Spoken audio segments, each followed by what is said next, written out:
들을 넘어뜨리는 이때에 하나님께서 긍휼히 여기시사 미국의 에저버리 대학에서부터 시작된 하나님의 역사와 성령의 역사와 부흥의 그 불길이 이제 미국뿐 아니라 온 세계에 펼쳐질 수 있도록 도와주옵시고, 그 기도와 찬양의 바람이 이곳 승서 중앙교회에서도 불어오기를 원합니다.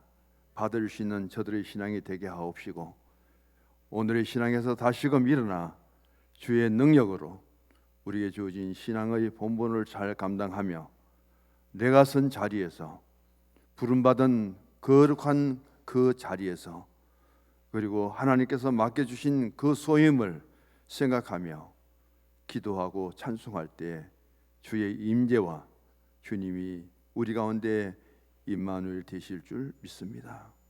오늘 또 거룩한 예배 저들을 부르셔서 하나님 앞에 아름다운 제단을 쌓게 하심을 감사합니다. 장로님의 간구하심의 기도가 상달되어 아멘으로 화답하는 우리 모두에게 응답이 이루어지기를 원합니다.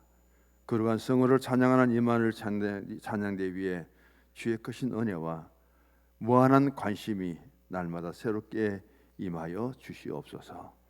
오늘도 종을 세워주심을 감사하옵고, 주님의 말씀이 선포되는 곳에 주의 영으로 충만케 하옵소서. 우리 주님 예수 그리스도의 이름으로 기도드립니다. 아멘.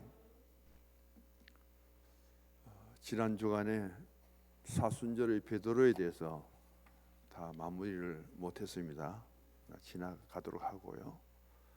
특별히 사순절 기간 동안에 베드로의 4가지 신앙 고백을 이 시간 잠시 드릴 테니까 묵상하면서 베드로가 예수님께로부터 제자로 부름 받을 때와 마지막 베드로가 예수님을 부인하고 저주하게 된 것까지 4가지 고백을 말씀드릴게요.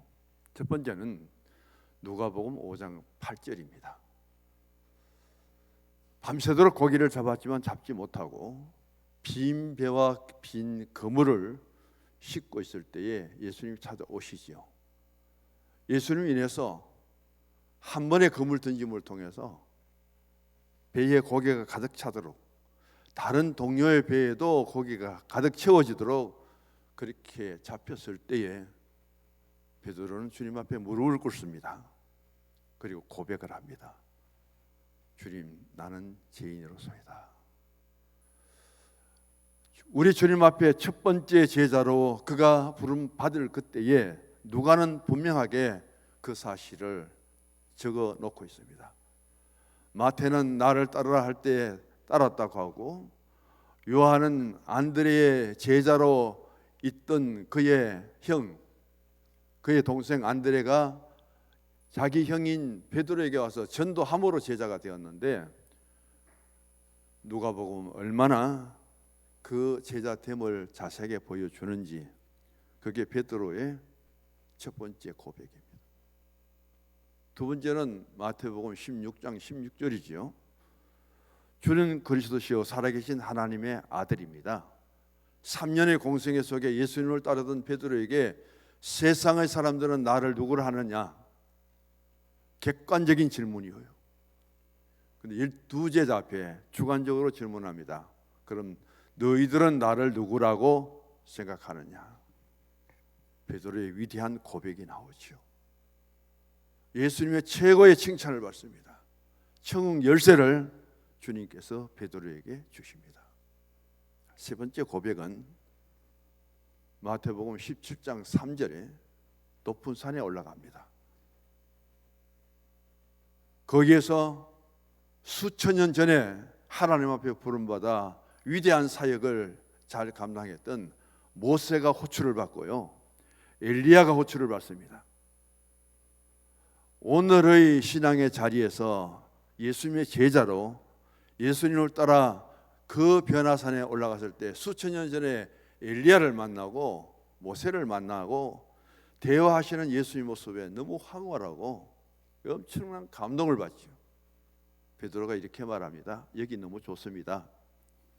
내가 초막 셋을 지어서 여기에서 살았으면 참 좋겠습니다. 무슨 의미로 베드로는 그런 고백을 했을까요? 여기까지는 좋습니다.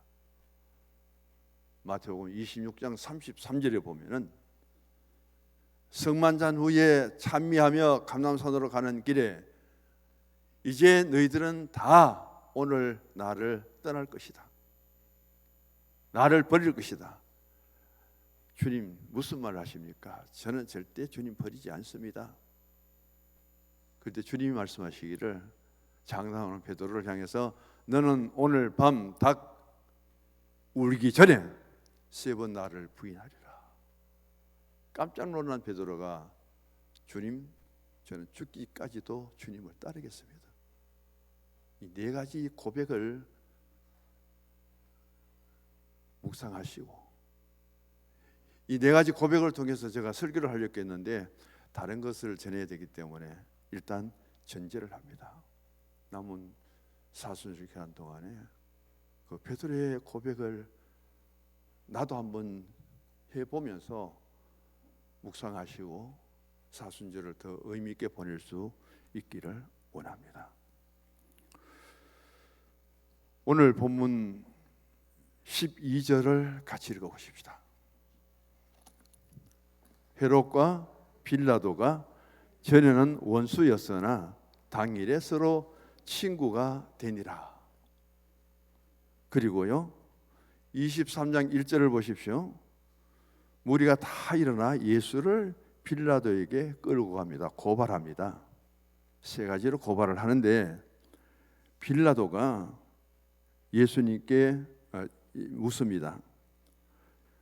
4절에는 이 사람 내가 보기에는 전혀 죄가 없다. 그리고 6절에 가면은 빌라도가 예수님께 질문을 던지는데 네가 갈릴리 사람이냐? 그러면 갈릴리에는 누가 있느냐? 통치자가 빌라도 총독이에요. 그 관할 속에 있습니다.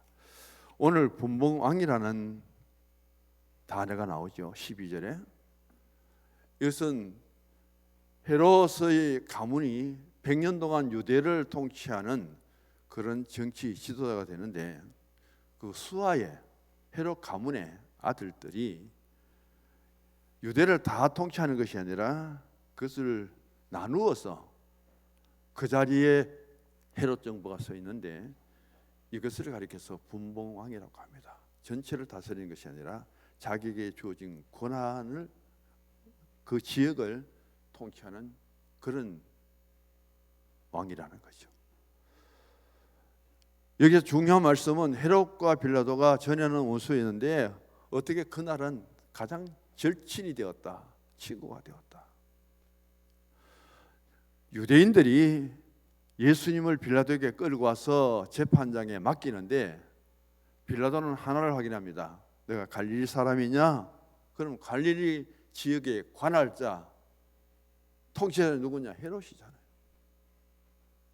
그러니까 빌라도는 너의 구역인 그곳에 헤롯 왕이 있는데 너는 헤롯 왕에게 가서 너희들의 종교 문제를 신문받고 재판받아라. 그러면서 빌라도가 헤롯에게로 예수님 다시 보내버립니다. 그런데 11절 같이 읽어보십시다. 헤롯이 그 군인들과 함께 예수를 업신 여기며 희롱하고 빛난 옷을 입혀 빌라도에게 도로 보내니 예수님의 순환의 모습을 보시기 바랍니다. 예수님은 유대 나라에 국회가 있습니다. 산헤드린 공회라고. 거기에서 예수님을 어떻게 할까? 예수님은 시문 받아야 되죠. 가야바가 대제사장입니다. 유대 종교 입장에서 잘못한 예수님을 어떻게 신문해야 될까? 그리고 어디까지 갑니까? 헤롯에게, 빌라도에게까지.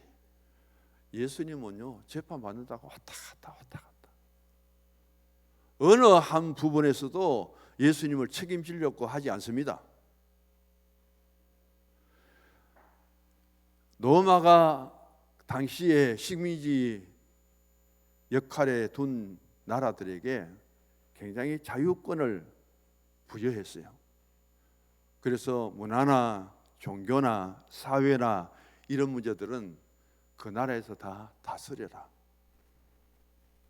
헤롯 왕이 이스라엘의 유대 지역, 자기 관할 지역은 유대인들에게 자유롭게 하도록 다 주었는데 단 하나 허용하지 않는 것은 사람을 죽이는 재판의 그 판결은 로마 정부가 가지게 되고 그것은 빌라도에게 있다는 거예요. 헤롯 정부가 있고 빌라도 정부가 있습니다. 다시 생각하면은 일본의 식민지 때에 총독부가 있었잖아요. 우리나라는 마지막 고종 황제가 있었지만은 고종 황제 모든 권한을 잃어버렸습니다. 어떤 면에는 로마가 유대인들에게 주어진 헤롯 정부에 주어진 자유보다 일본은 훨씬 더 강압 정치를 쳤고요. 그 고종 아래에 순종이 될 때는 일본이 우리는 고종 황제를 했죠. 계속 황제 26대까지 내려오던 그 황제를 황을 빼버립니다. 그래서 순종은 황제가 붙지를 못해요.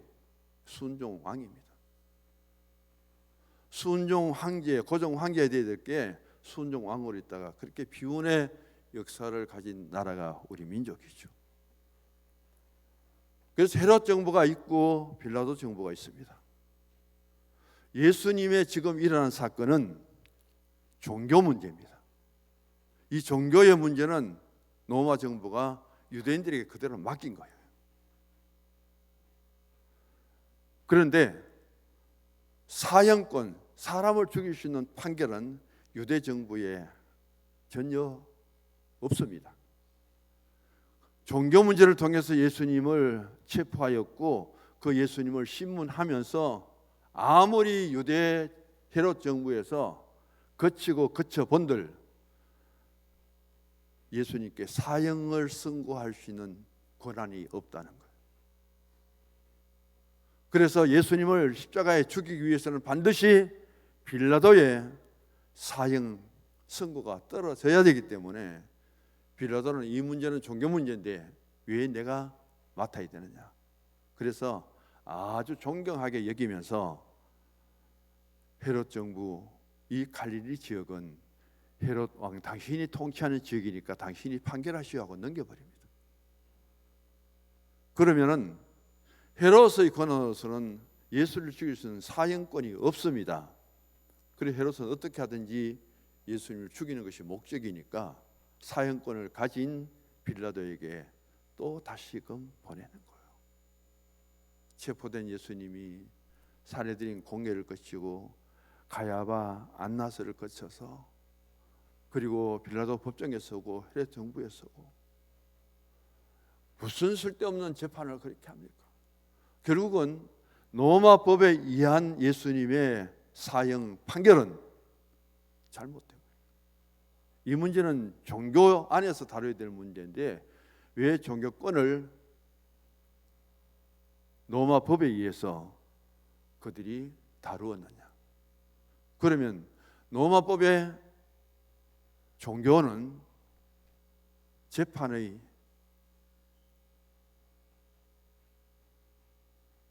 자리에 가지 않아야 돼요. 우리나라도 정치 종교는 분열되어 있잖아요. 지금 우리나라에 예수님은 메시아가 아닙니다. 예수님 무슨 신입니까? 그런다고 체포합니까? 부정하는 사람 잡아서 감옥에 가둡니까? 아니잖아요. 빌라도 입장에서 보면은 예수님은 전부 유대인들이 고발하는 걸 들어보면 종교 문제지 로마 법에 저촉되는 것은 하나도 없습니다. 그런데 빌라도가 왜 이렇게 오판을 했느냐?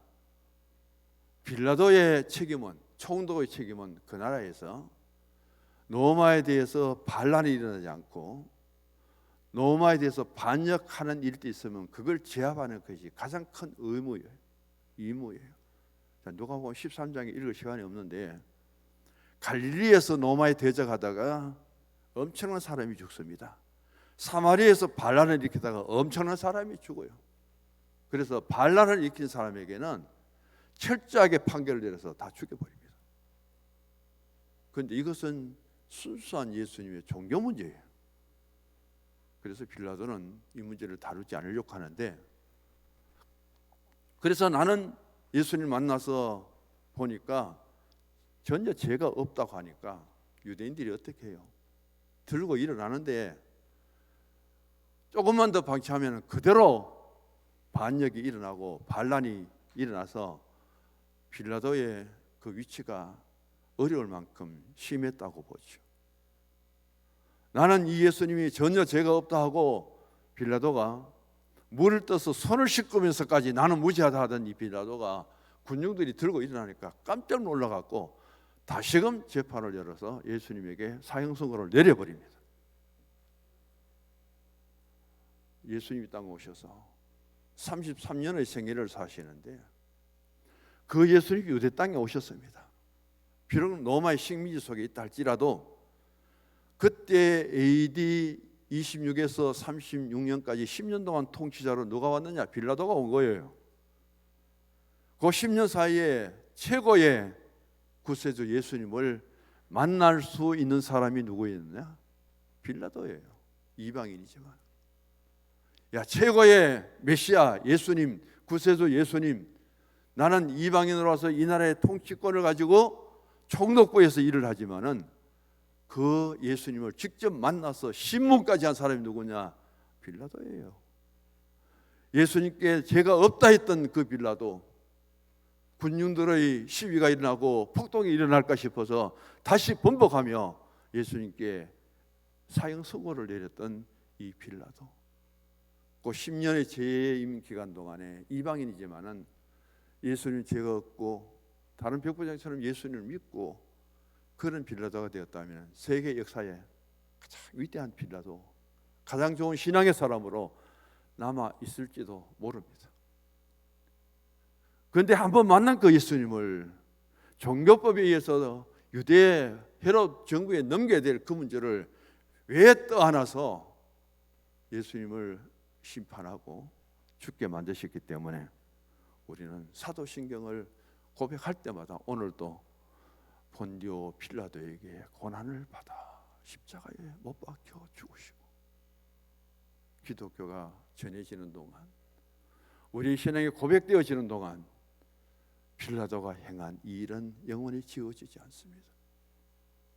가장 위대한 신앙의 사람이 될 수 있는 그 순간을 놓쳐버리고 이제는 가장 예수님을 고난의 십자가에 못 박히도록 한 그 재판을 판결한 빌라도는 우리의 신앙 고백 속에 영원한 죄인으로 남는 거예요. 용서받을 수 없는 죄인으로 남아있을 수밖에 없다는 사실을 우리가 생각해 봐야 됩니다.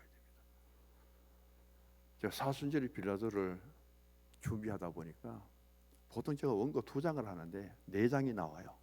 그래서 순서를 무시하고 제가 이 시간, 짧은 시간에 마치도록 할게요. 빌라도는 그런 가운데 있었고 재판의 결과는 그겁니다. 또 하나 빌라도의 마음을 굉장히 아프게 한 것이 있는데 마태복음 27장에 보시면은 빌라도의 부인이 있습니다. 지난밤에 어떤 일을 당했는지 그는 자세하게 말하지는 않았지만은 오늘 예수님을 만난 당신은 그 예수님께 어떤 판단도 하지 마십시오. 유대 종교법에 있는 그것을 왜 당신이 로마법으로 그것을 받아갖고 재판을 하려고 합니까? 내가 굉장히 두려우니까 오늘 예수님의 재판에는 손을 떼십시오. 아내의 그 충고가 귀에 쟁쟁 울려납니다. 이 두려운 마음이에요. 그리고 빌라도 자기 양심상 아무리 들어봐도 오늘 본문에 말씀하신 것처럼 사절이죠. 내가 보니 이 사람에게는 죄가 없다. 로마법에 아무리 적용시켜도 예수님의 이 종교 신앙에 대한 것은 죄가 안 돼요. 우리나라에 예수 안 믿는다고 경찰이 잡아가고 예수 안 믿는다고 신고하고 그럽니까? 전혀 상관없는 거예요. 그래서 자기 양심상 굉장히 괴롭습니다. 원인 하나는 바로 유대인들의 폭동 때문에. 누가복음 13장에 보시면 1절부터 폭동을 일으킨 갈릴리 사람들을 그렇게 많이 죽였어요. 사마리아에서 폭동이 일어날 때 그렇게 또 많이 죽였어요. 지금 예루살렘에서 갈릴리 촌 사마리아 버림받은 땅에서 일어난 폭동보다는 이 예루살렘의 거민들이 일어나서 폭동을 일으킨다면 상상할 수 없이 커질 수 있잖아요. 그러니까 그들에게 결국 굴복하는 거예요. 그리고 재판의 결과를 이렇게 내리고 말았습니다. 빌라도가 있던 그 유대 땅에 두 정부가 있고, 이 두 정부, 헤롯 정부와 빌라도의 정부, 거기에 관계되는 것들을 설명하려면 끝이 없어요. 그런 가운데서 결국은 유대인의 종교법에 준했던 예수님의 그 신앙, 유대인들의 폭동 때문에 로마법에는 전혀 맞지 않는데도 불구하고 판결은 로마법에 의해서만 내릴 수 있어요. 그러니까 총독의 권위를 가지고 그는 종교법에 준하고 유대에서 다루어야 되고 헤롯 정부가 해결해야 될 그 문제를 로마 정부가 떠안고 빌라도 총독이 떠안아서 예수님을 판결 내렸다는 것. 세상에 오심도 많지만은 가장 큰 오심은 빌라도의 재판입니다.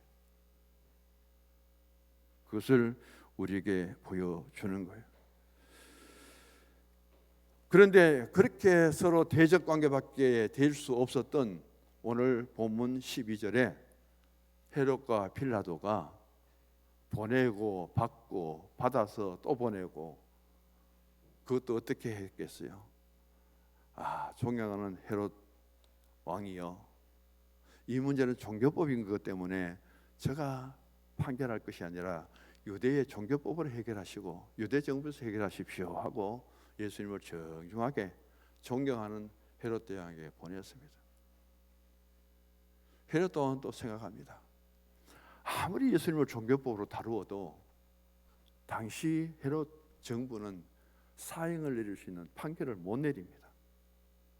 예수는 죽이는 죽여야 되겠는데 판결권이 없으니까 빌라도 총독이요, 이 나라에 정치적으로 다스리기 위해서 보냄을 받으셨는데 알다시피 우리에게는 사형권이 없잖아요. 왜 그렇게 되느냐? 로마에서 그렇게 우리에게 사형권을 안 주었잖아요. 그래서 로마 정부가 만든 법이고 이 책임은 로마 정부에 있고, 로마 정부 파송을 받은 빌라도 당신이 이 문제를 재판해야 됩니다. 또 정중하게 보냅니다. 그 모습을 보고 12절의 말씀, 헤롯과 빌라도가 전에는 원수인데 당일에는 친구가 되었더라. 성경은 내용을 정확하게 짚고 우리 그 말씀을 들려주고 있습니다. 그래서 이 재판의 문제를 오늘 주보에서는 제가 첫 번째 헤롯 정부와 로마 정부, 빌라도 총부의 선택과 판단이라고 그렇게 정의해 보았습니다. 이런 것들을 통해서 빌라도 정부와 헤롯 정부의 보이지 않는 갈등 속에서도 가장 중요한 것은 그 중심에 빌라도가 있었다는 사실이죠. 빌라도에게는 지금 세 가지 소리가 들리는데, 첫 번째는 군중들의 함성 소리입니다. 예수를 십자가에 못 박으소서 하고 외치는 그 소리가 쟁쟁 들리고, 또 한쪽에는 그분은 유대인입니다. 유대 종교법에 있는 겁니다. 로마법에는 전혀 상관되지 않는 종교법인데 내가 어젯밤에 꿈을 꿔보니 굉장히 불안합니다. 오늘 당신이 유대 종교법을 로마법에 끌고 들어와서 재판을 한다는데 부디 그 사람에 대해서는 판단하지 마십시오. 손 내려놓으십시오. 그분은 죄가 없는 분입니다. 한쪽에는 자기 아내 소리가 계속 들리는 거예요. 오늘 보면 3절의 말씀처럼 빌라도가 자기 4절의 말씀처럼 예수님을 만나보니, 신문에 보니 죄가 없어요. 이미 죄가 없다고 자신이 선언을 해버렸습니다. 자기 양심을 속일 수 없잖아요. 이 세 가지 갈등 중에, 세 가지 문제 중에 빌라도의 선택은 가장 나쁜 선택을, 가장 선택하지 말아야 될 것을 선택하는 거예요. 그게 한 번의 선택입니다. 한 번의 기회예요. 그걸 통해서 빌라도는 어떤 사람이 되었는가?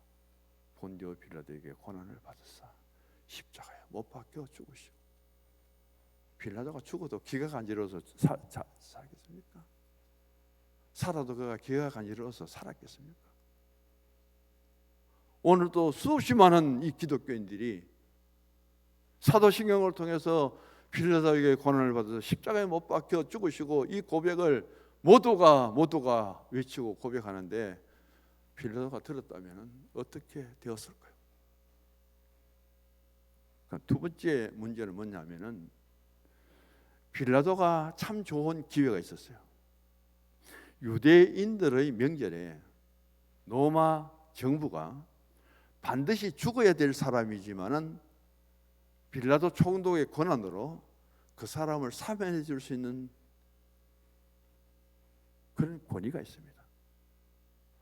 예수님이 빌라도 앞에 두 번이나 와서 시문을 받았을 때에 그 기간에 빌라도가 반드시 죄인 한 사람을 석방시켜 줄 수 있는 권한이 있는데, 두 번 예수님에게 오늘 빌라도가 시문을 할 때에 누가 없었느냐?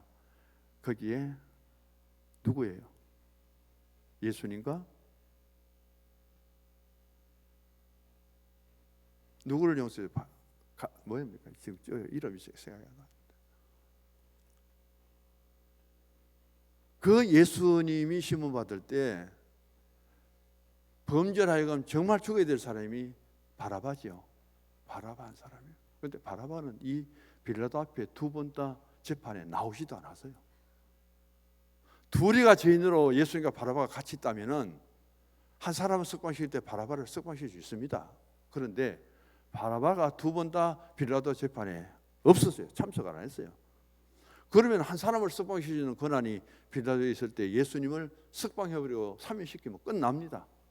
그게 총독의 권위예요. 그럼 예수님은 빌라도 법정에서 사형 선고를 안 받고 자유롭게 될 수 있는데, 그 기회까지 놓쳐버린 사람이 누구냐? 빌라도라는 거예요. 오늘 제가 마지막에 보면은 주보에 이렇게 기록하죠. 선택은 누가 하라고요? 네가 하라. 헤롯과 빌라도 앞에 선 예수님에 대해서 사명권도 사형권도, 그리고 예수에 대한 그 판결도 누가 해야 됩니까? 헤롯 너가 하든지 빌라도 너가 하든지 책임은 판결하는 너에게 있다. 참 어려운 판단을 하도록 그렇게 제시를 하고 있습니다. 그 말씀을 통해서 저는 신명기 30장 15절에 보면은 하나님 백성들에게 이렇게 선포를 합니다. 생명과 복과 사망과 화를 내 앞에 두었는데 선택은 누가요? 스스로 해라. 이스라엘에게 하나님 말씀합니다. 너 이스라엘 공동체 앞에, 하나님의 서민들 앞에 내가 생명과 복과 사망과 화를 너희들 앞에 두었는데 선택은 너희들 스스로 해라. 생명이 있고 복이 있다면 사망이 있고 화가 있다. 어느 것을 선택할 것인가? 그것은 스스로 판단하라. 그 말씀을 인용하면서 저는 이 헤롯 정부와 빌라도 정부 앞에 말씀하기를, 그 판단은 사면은 예수님의 용서는 너희들 스스로 해라. 나는 그 결과에 대해서 책임을 묻겠다. 가장 판단하기 어렵고 해결하기 어려운 문제를 이렇게 제시를 하고 있습니다. 잘못된 선택은 지금은 빌라도에게 좋습니다. 왜?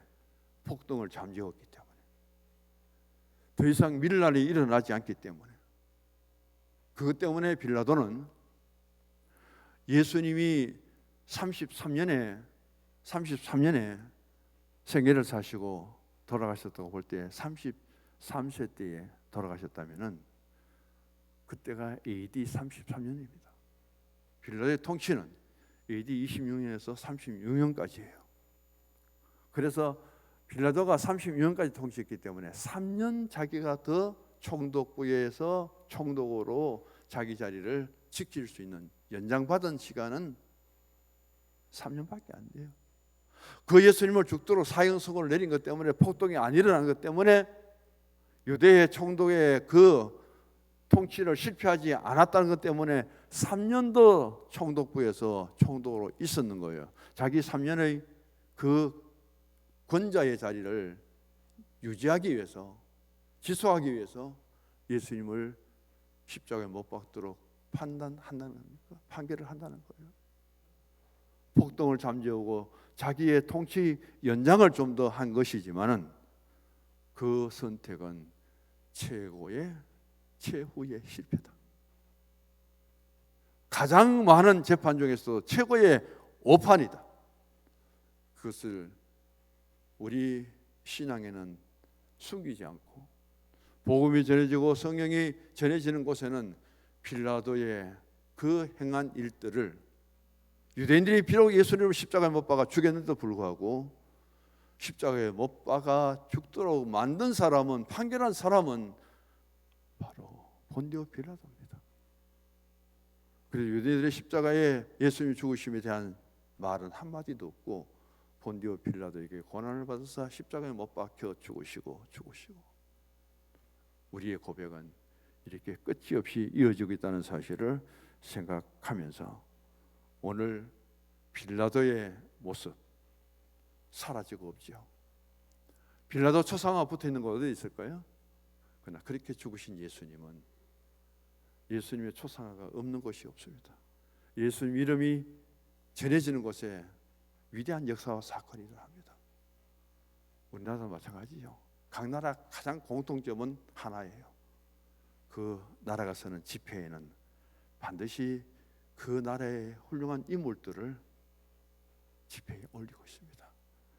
우리나라에 보니까 이태계 이후로 세종대왕 신사임당입니다. 제일 곳권 5만 원권에는 신사임당이 초상화되어 있잖아요.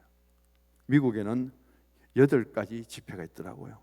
그 중에 1불짜리가 조지 워싱턴입니다. 미국을 세운 첫 번째 대통령이죠. 그런데 1000불이 가장 큰 화폐입니다. 거기는 클리블랜트라는 대통령이 있습니다. 이 클리블랜트에 대해서 제가 예화를 하려고 했는데 또 지나가겠습니다. 젊은 시절 20대에 온갖 깡패, 마약, 죄라는 죄 저지르다가